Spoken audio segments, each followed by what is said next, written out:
পবিত্র ঈদুল আজহা 2025-এ আমরা যাচ্ছি ঈদগাহ ময়দানে নামাজ আদায়ের উদ্দেশ্যে। তো আপনারা ভিডিওটি শেষ পর্যন্ত, শুরু থেকে শেষ পর্যন্ত দেখুন, স্কিপ না করে। ধন্যবাদ, সাথেই থাকুন।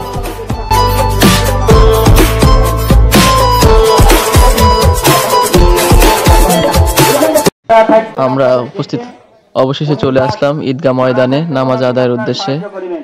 আপনারা দেখতে পাচ্ছেন হাজার হাজার মুসল্লি ঈদগাহ মাঠে নামাজের উদ্দেশ্যে একসাথে জড়ো হয়েছে। আসলে ঈদ কতটা আনন্দদায়ক বিষয়, ভিডিওটি না দেখলে আপনারা বুঝতে পারবেন না।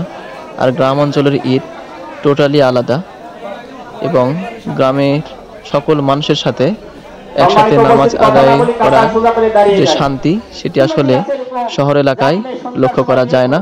কতটা মিল বন্ধন এদের মধ্যে আপনারা দেখতে পাচ্ছেন। সবাই সারিবদ্ধভাবে বসে গেছে, সলা পরামর্শ করছে এবং আল্লাহর নৈকট্য লাভের উদ্দেশ্যে ঈদগাহ ময়দানে একসাথে জড়ো হয়েছে। তো ভিডিওটি সম্পূর্ণ শুরু থেকে শেষ পর্যন্ত দেখুন, কেউ স্কিপ না করে। ধন্যবাদ। 20,000 টাকা তাদের বাকি রয়েছে। আপনার যাদের সমর্থন অনুযায়ী যদি 9,000 টাকা দেন, কাউকে ওয়াদা করেন, এখন দিতে হবে না, একটু পরে যদি দিতে চান তাহলে মাদ্রাসা কিছু টাকা তৈরি হবে, তাহলে 20,000 টাকাটা দিতে পারে। চাপটা করছে এখন যার কিছু করেন।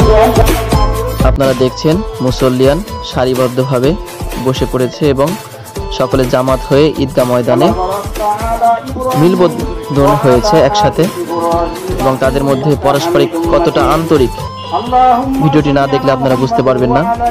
গ্রাম অঞ্চলের ঈদ মানে অন্যরকম একটি শান্তি, একটি প্রশান্তি কাজ করে। নানান রকম ধর্ম বর্ণ সকল লোক একসাথে জমায়েত হয় এবং তারা আল্লাহর নৈকট্য লাভের উদ্দেশ্যে এই ঈদগাহ ময়দানে এসে প্রতি বছর নামাজ আদায় করে।